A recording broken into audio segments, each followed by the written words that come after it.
Welcome back to another episode of My Father Before Me, a regular segment where we bring together nerds from different generations to discuss the films that define the culture and made us who we are today. I'm your host, Brennan and Joining me, as always, is my father and perennial nerd, Tory. How are you doing today, Dad? Still perennial. Still everlasting. It would be weird if you were not perennial. Then it would be you were never perennial. Then it would be that you've been lying this whole time. Yeah. Well, I would feel lied too. You know, it's an important part of the show here, and you're just keeping that secret. What are we going to be talking about today? Okay, well, today we're kind of going off track. We're not doing our traditional something I watched as a kid. We're getting a little bit more modern, although it's still before your time. We're going to talk the 1995 movie Virtuosity. Ah, yes. With Denzel Washington and Russell Crowe. Right. Well, you know, with Gladiator coming out, we had to make sure that we, got them both involved. And, this isn't the only movie they've both been in. Sure. Obviously after this, they did quite a bit. But this was an early movie for Russell Crowe, at least an early American movie. Before this, he wasn't very well known.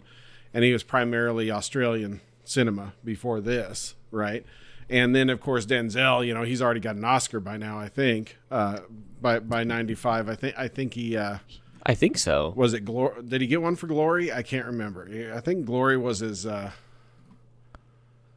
Training Day, yep, and Glory. There we go. Glory, Best Actor in a Supporting Role, yeah. And Malcolm X. Forgot about Malcolm X. So, I mean, the dude is... he's racking up nominations like it's nobody's business. Right. So, I mean, you'd almost think maybe he's slumming. Yeah. Going down to this kind of sci-fi action thing. But, I think he still gives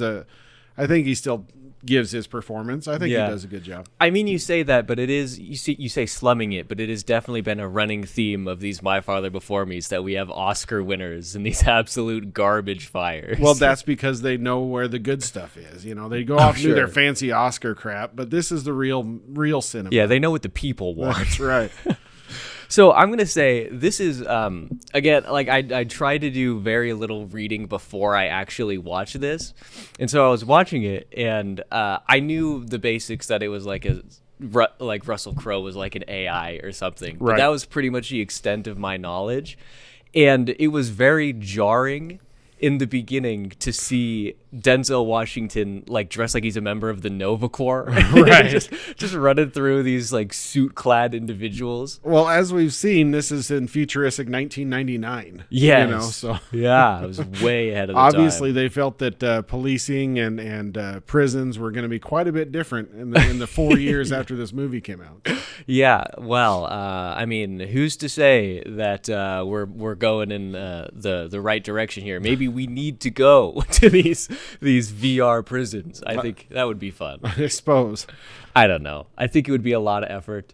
I mean, doesn't it cost a lot to maintain? Well, so the VR wasn't the prison, right? The VR is just a training thing for the cops, his, right? I mean, but his prison that he went through, all the cells, if you notice, had frosted glass on them, and stuff like that. So, I mean, they tried to modern that up a little bit, I guess, is what they're going for. But yeah, which didn't look good. Right. It didn't look very good. And obviously his prosthetic arm, has had quite a few advancements that I don't think we've seen just yet. But I feel like it was just a regular arm for the entirety of the movie. You wouldn't know it's prosthetic until he needs it to be for the plot. So. Yeah. Well, until he's got... Never mind. I'll save that for later. But all in all, I mean, I did think it was enjoyable. I mean, it was certainly a pretty fun show. Oh yeah. There were a few things that I didn't think necessarily, came off right, which are just like artifacts of the time. Right. Like for example, it was very noticeable when they were in the VR in that opening scene with the gunshots. Right.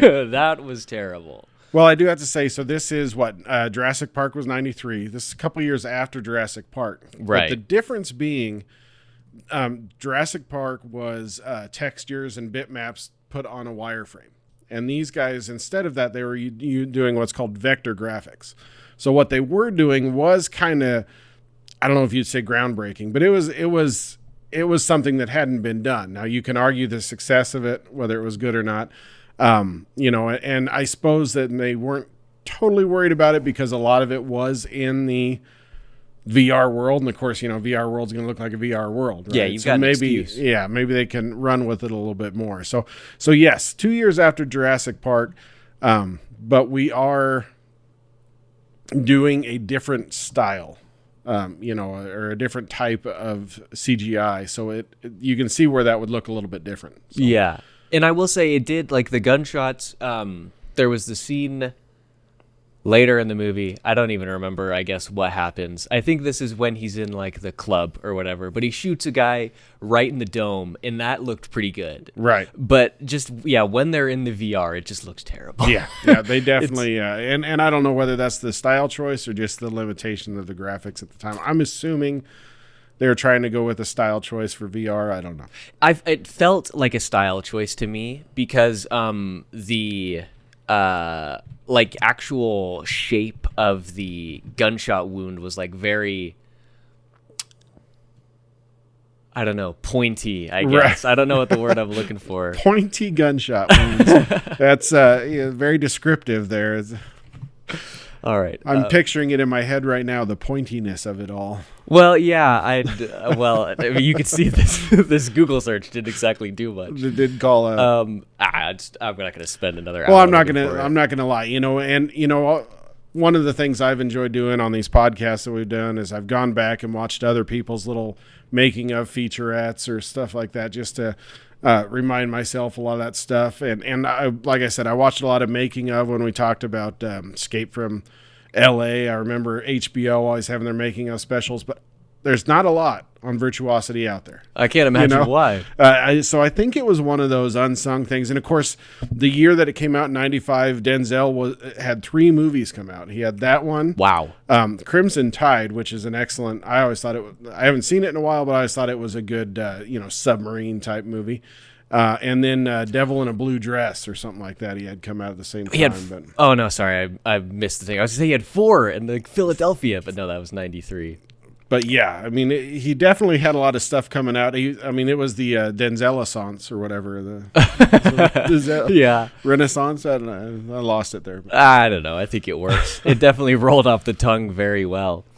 So you mentioned earlier that this was fairly early in like Russell Crowe's career. Right. And I just have to say, his delivery was so bad throughout the whole movie. Like I think I only have 2 notes about Russell Crowe through the whole movie. One of them is terrible delivery from Crowe in all caps. And then the other one is Crowe's just having fun. I think so. I think that's what's it. I think, he's come over to the U.S. and it's his first big one. And of course he's not, he's not the dude. It's a Denzel movie. Sure. Right? Yeah. He's just coming in and, I see part of it in that he's supposed to be playing, he's supposed to have all these serial killers in his consciousness. He's psychotic. So he's kind of playing with it a little bit, but he's definitely an over-the-top bad guy. Of course, a lot later, we're going to see a lot more better stuff from Russell Crowe. Oh, definitely. It is interesting because, when it first came out, like I said, he was not really known, but then later when it came out on VHS and then when it came out on DVDs and that sort of thing, he got more prominent on the cover, right? Because of Russell Crowe, right? Because of who we're dealing with. That's really funny. Yeah, I don't know. Yeah, I mean, I sort of vaguely enjoyed the character. Yeah, I mean, it was a fun thing. The entire time of the movie, I kept trying to be like, okay, so but why would somebody create this in the first place? Like in one of these situations, there's always like, we created this AI for the betterment of humanity or for X reason, and it went beyond the programming. Mm-hmm. But in this, they're just like, here it is.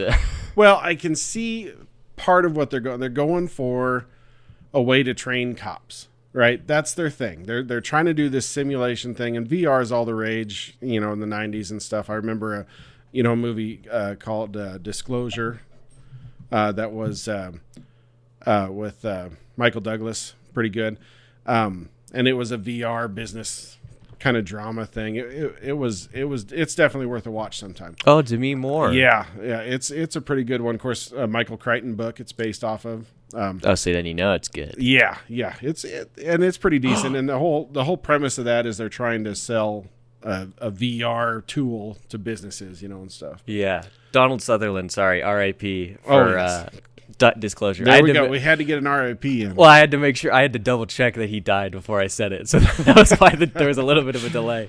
But yes, I mean, so the VR thing. I mean, they're trying to do a training, and I understand the whole training thing. Like Denzel points it out right off the bat. Of course, he's a criminal, ex-cop or whatever which is they're so using cliche to test this. Yeah, and he points out right off the bat, well, I can shoot the hostage because he's not real. Yeah. And that sort of thing. So I can see where they're trying to do maybe somewhat of a training thing. But then it doesn't take long for him to get in the real world. And I don't know if you can foresee this or not, but yeah, I don't know. It was weird. I did like that interaction between Denzel and, is it Cochran? Is that his name? Where, like you said, Cochran's like, hey, you're supposed to act like they're alive. And he's like, what? And I'm supposed to pretend to die like that other guy? Yeah. And then I did enjoy that. And, and he's like, all right, I'll be your guinea pig. I definitely like Denzel's character and like just his attitude throughout the whole thing. I mean, there's one scene that I thought was pretty good when Kelly Lynch or whatever is in, I can't remember her character's name, but she's like, yeah, and we'll do this, and we'll go look at his previous locations or go to the programmer and stuff, and he just turns to his friend there, Cochran, and says, give me my gun. It's just, it's a Denzel delivery, but it's pretty good. So. Yeah, well, and I like right before that, he's like, it's not my fault if she dies. Right. And he says it like twice. He's like, it's not my fault. Not my problem. And he's like, I know, I told him. No, yeah, God, Denzel's just always so good, isn't he? He is. I mean, I'm looking, like I said, the reason I brought this one up and thought we should double check it out is, with Gladiator 2 coming out, and of course, everything. Sure. I mean, we're talking all the stuff that Denzel has done is just amazing. Yeah, I mean, his filmography is just absolutely insane. I still really want to see the Tragedy of Macbeth. His rendition of it. I've heard that it's really good. I haven't seen where that one's streaming anywhere, but I did hear it was pretty good. I think for a while it was on Hulu or Max or something, and I missed it.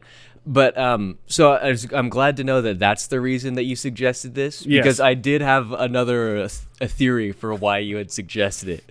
Is because in the middle of the movie, for no reason, we go to a UFC match. Yes. I was like, oh, I get it now. Yeah, it's a UFC. Well, there were no little people in it, and that's normally my criteria. But. Yeah, that's a good point. I do have some fun UFC facts about this. Okay. So obviously, we have Michael Buffer, who is the announcer for like 2 seconds that we see him. And I don't remember it, but I don't think he uses his phrase, let's get ready to rumble.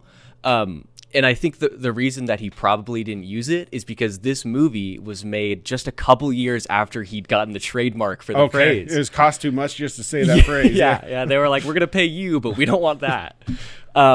So yeah, a couple years after that, when they're filming this, which presumably would have been 94, that was like UFC 2. Right. So it was right in the beginning. Chances are the person that they would have seen fighting, or that Russell Crowe saw fighting in that match, was Hoist Gracie, who was like one of the greatest BJJ athletes of all time.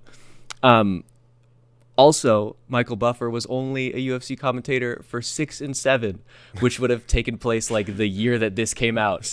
And then he was done. So accuracy, we have a continuity error. Yeah. But yeah, I saw that and I was like, wait a minute though. The movie is set in 1999. Oh, that's true. So we have to look at that. How far? We got to retcon this. Yeah, it doesn't make sense.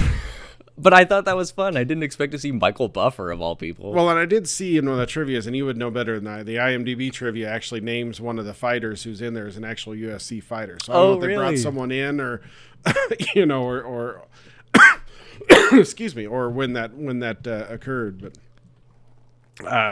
But yeah, so the whole idea of the UFC and getting to someplace where he can be seen more, right? Yeah, is the whole thing, and it's kind of fun that it starts out when he first comes out, he imitates the Manson murders, writing pig on the wall and stuff like that. but then he quickly just reverts back to the dude, right? Denzel's character's Michael Grimes. nemesis. Yes, Grimes, that was it. Yeah. The fighter was Ken Shamrock, which is fun. But I did want to say, I should have said this earlier while we were talking about it instead of derailing the conversation now.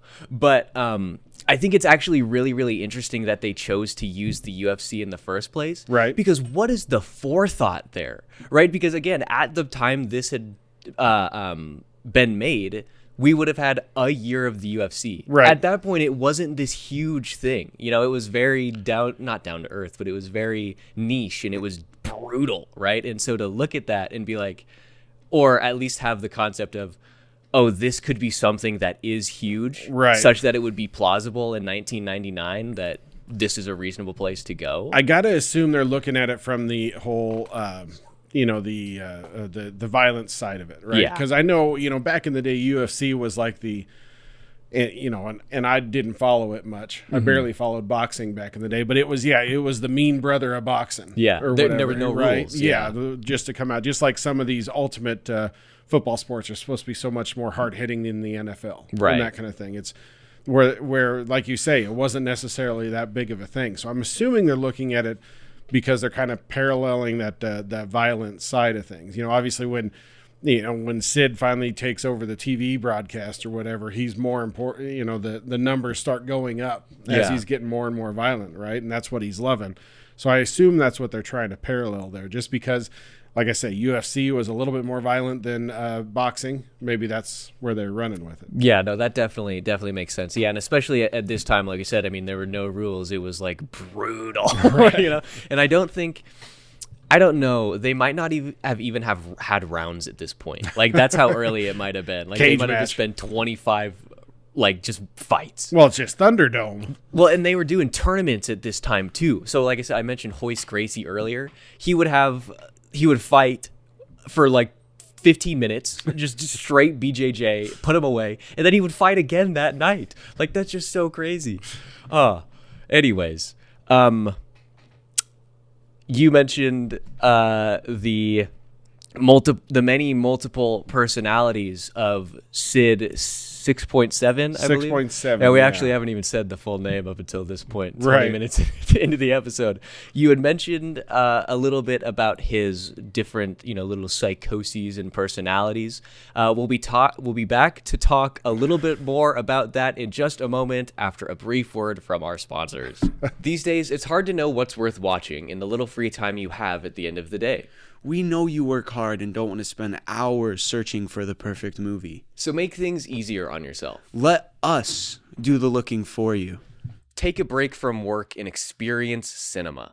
Then come back and see if we like the movie as much as you. With the New Wave Nerds, you can spend less time looking and more time watching and enjoying your day off. Subscribe today. And we're back. So before the break, we were talking a little bit about... I just forgot his name. Sid 6.7. Yes, what an interesting character. Like I said, He is. They point out, and like I mentioned in the trivia, they've got a list of all of the serial killers, but there's only two that make any difference, right? Because he does the Manson stuff when he first comes out, and then immediately he's on the Grimes path. Yeah. Right?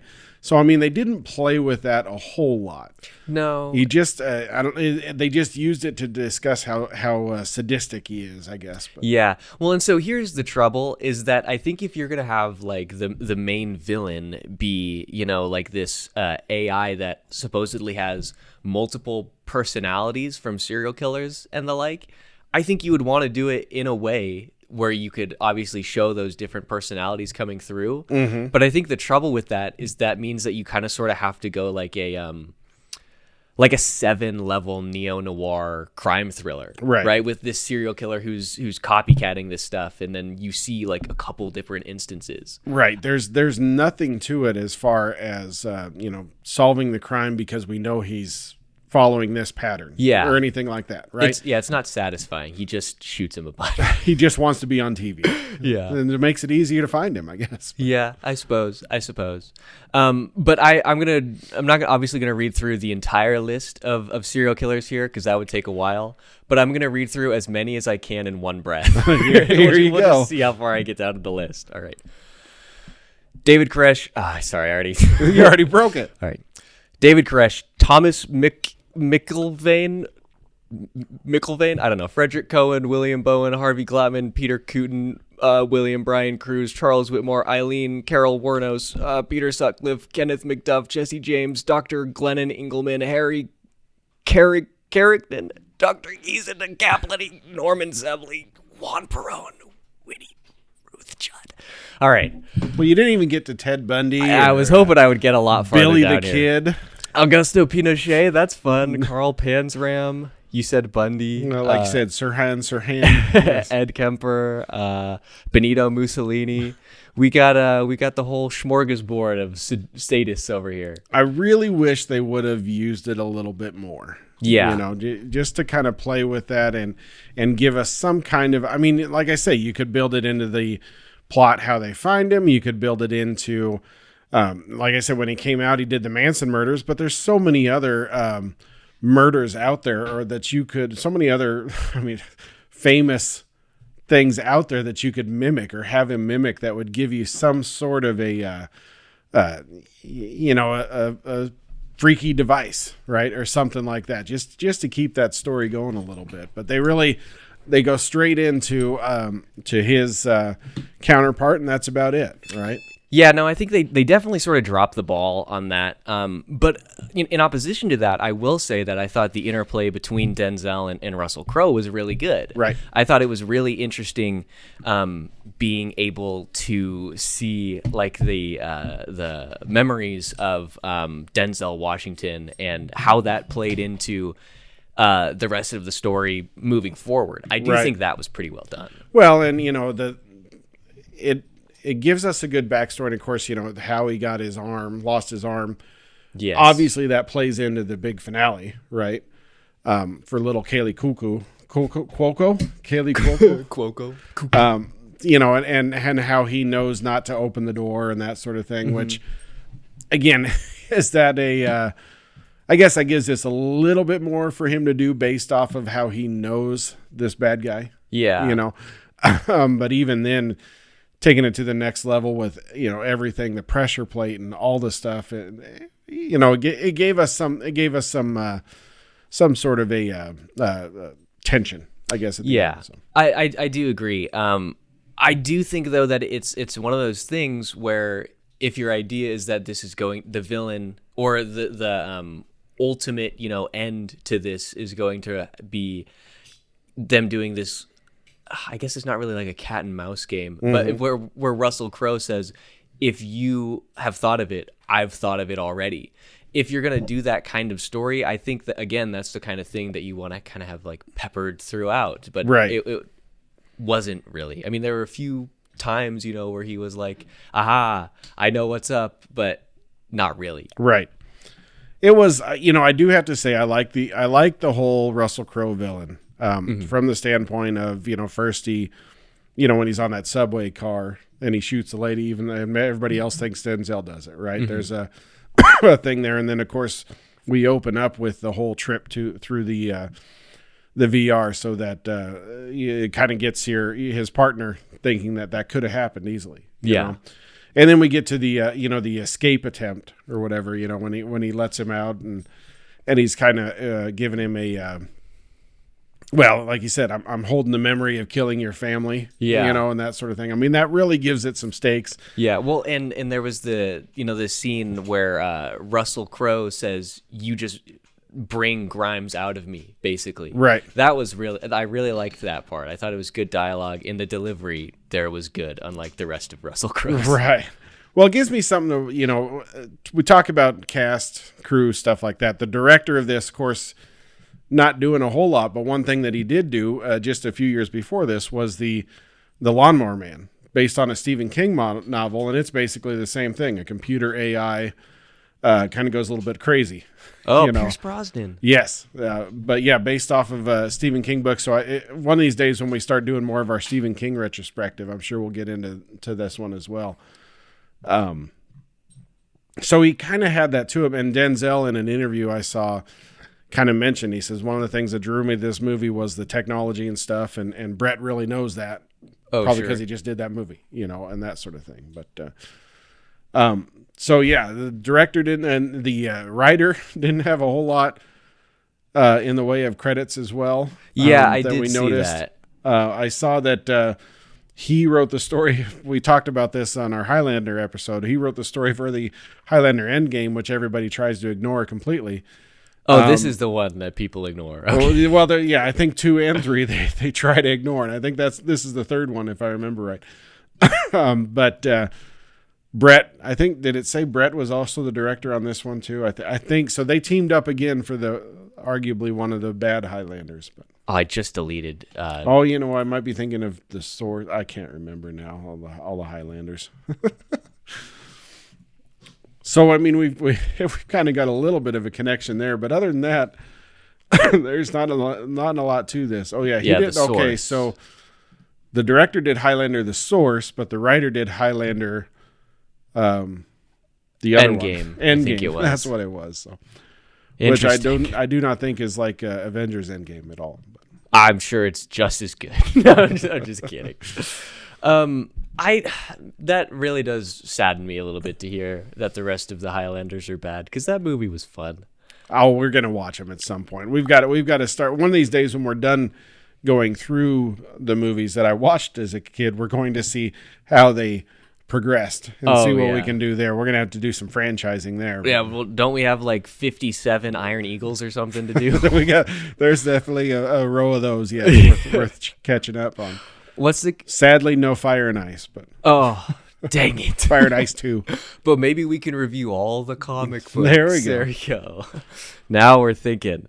Now you mentioned the technology earlier and how that was a selling point for Denzel, right? And how apparently the director is very familiar with the technology.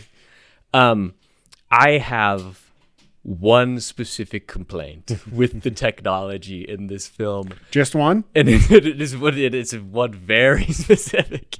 Why is Russell Crowe like giving a PowerPoint presentation?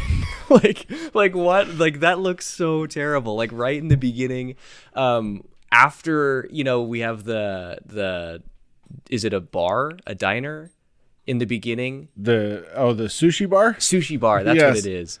After that, the next time we see Russell Crowe, his programmer or whatever is talking to him on the screen, it looks so terrible. Like, I get that it's 1999, but dear Lord, it is so bad. Well, it's very topical, right? He was definitely a forefather for AI, I guess, in that way, because we talk about AI now, and the AI issues that you have are how you train the models, right?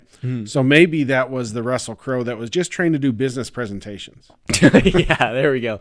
Oh, that's actually a really good point. He's just a cutthroat businessman. That's right. I mean, you're not going to waste your time building a different looking model. If he's a handsome man. He can present to businesses just as well. Speaking of being handsome and just looks in general, the scene with Russell Crowe and what was her name, Sheila, the AI. Yes, that was very uncomfortable. And the other programmer, I didn't enjoy that. No, and yeah, well, obviously the main thing, they always say that back in the day there were two competing technologies for the high def stuff. There was high def, and there was Blu-ray.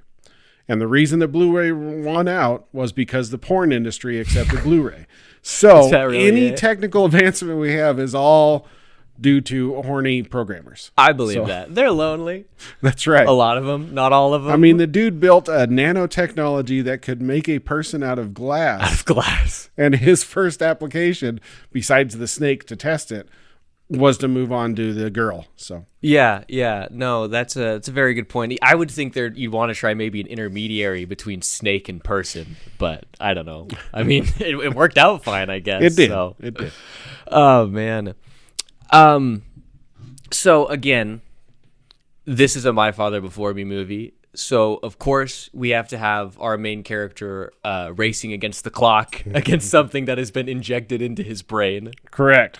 And yet, as in every other My Father Before Me movie, it's injected and then completely ignored until it needs to be taken out. Until it needs to be done. And then the way you stop it is just by William Forsythe, I think is the actor's name. He gets to walk in and just shoot the computer console, because that will stop it. Well, he doesn't just shoot the computer console. He throws a chair at a screen. Using this chair, yeah.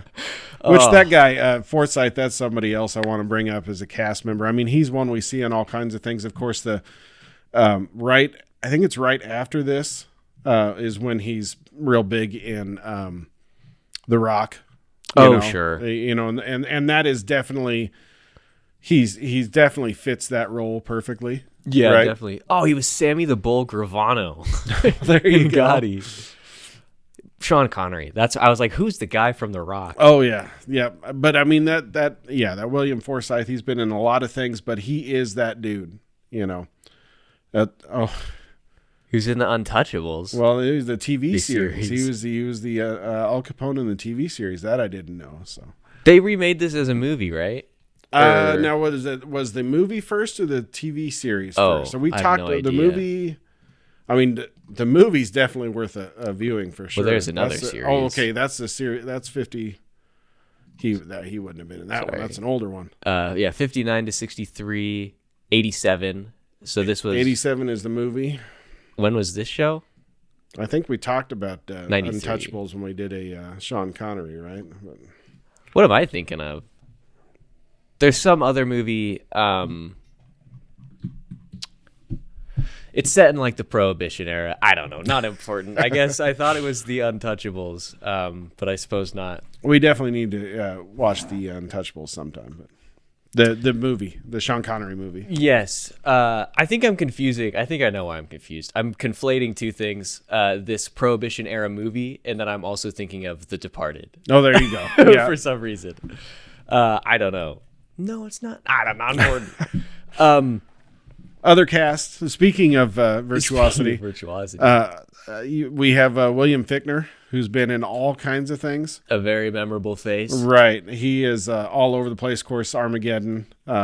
He's in. Yeah, I mean, he's everywhere.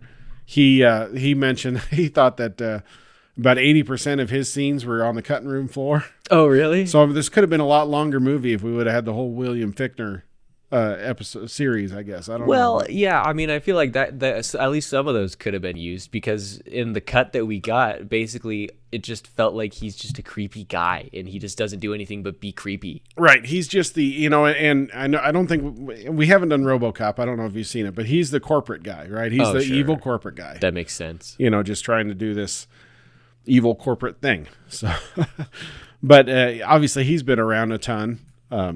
And then, of course, our main introducing, we always get the young actors in here. Our main introduction, I mentioned it already. We've got a young Kaylee Cuoco. Yes, Cuoco? Penny. Do we know what her last name is before she gets... Well, it's Hostetler when she gets married. Yeah. I don't think we ever know her her last name before that. Well, I mean, she's a Priceline girl, but... That's true. I forgot about that. Priceline commercial. Yeah, didn't she do commercials for an airline, too?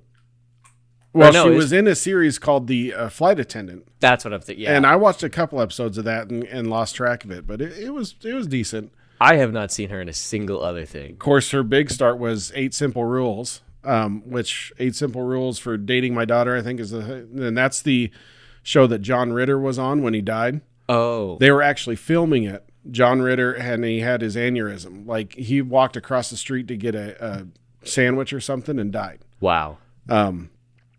Which is crazy, but which I never got around to that. But I think that would have probably been after, of course, this being her first thing. The Virtuosity, I think, her introduction. But I didn't.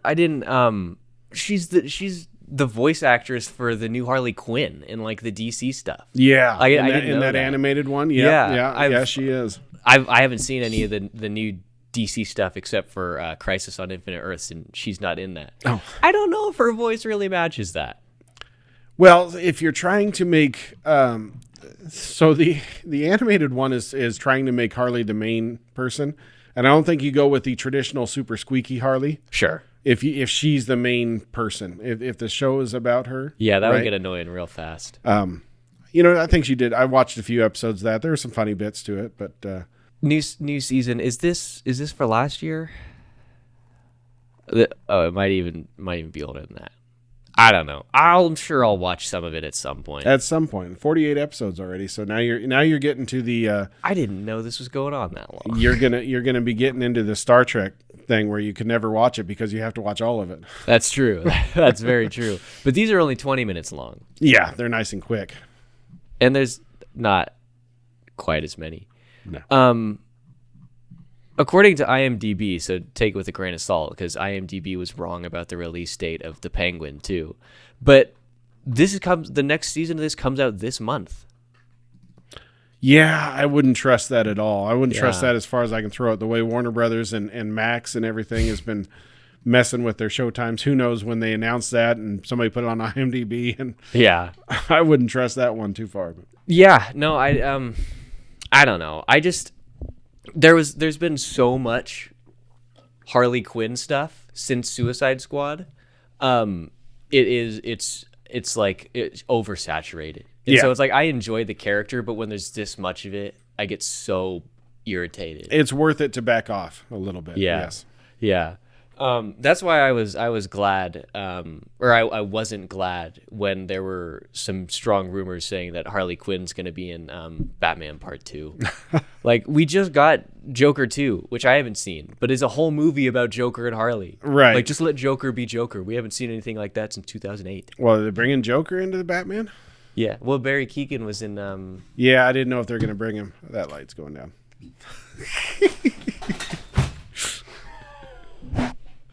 I don't know. Bam. Beep. I got it. We need the technical difficulty sign. Okay. We're back. Yeah, we're back. Now, so we talked a little bit about, Denzel skirting the I guess you would call it the intelligence of Russell Crowe's character to free Kaylee Cuoco. Right.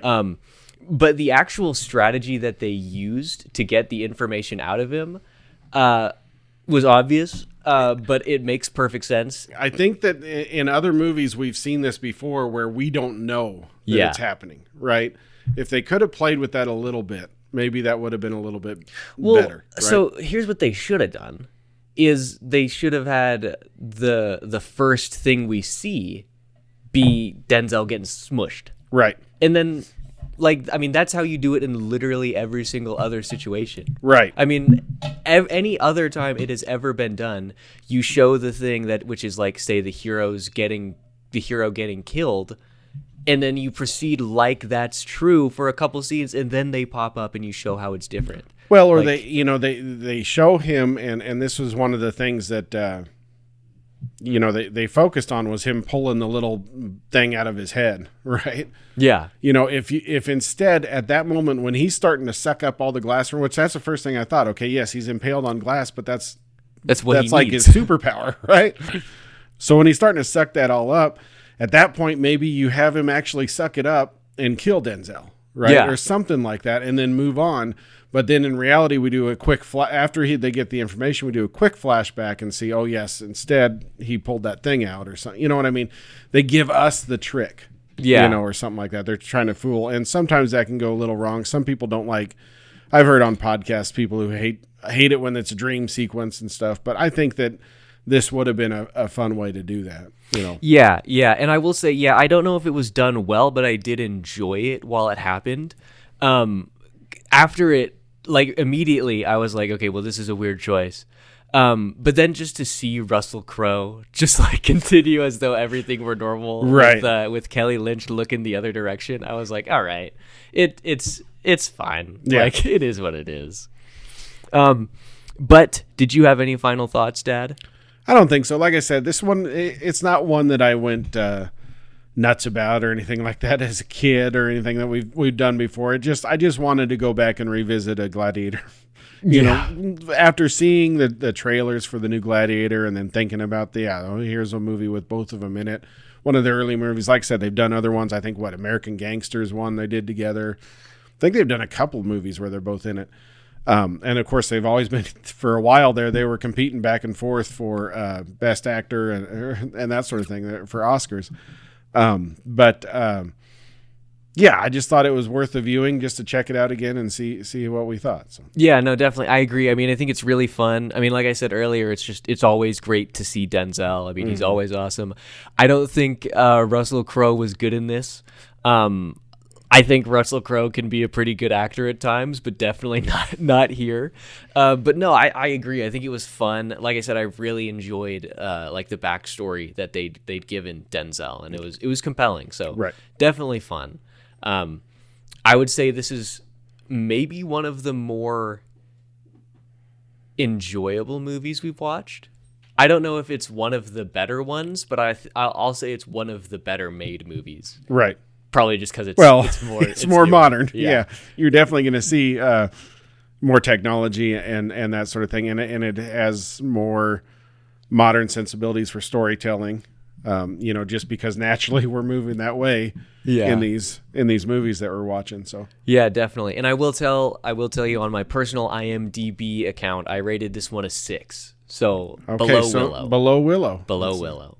I did enjoy it, but yeah, no, it was just someday we're gonna have to go back and rewatch Willow and decide if your barometer has changed. Yeah, probably. I think it probably would have been above Willow if it hadn't been for Russell Crowe, who again, normally good, but I just did not like him in this. Right. Yeah. But I think that's where we're going to leave it, folks. We will be back here in 2 weeks for another classic movie, and we'll see you guys then.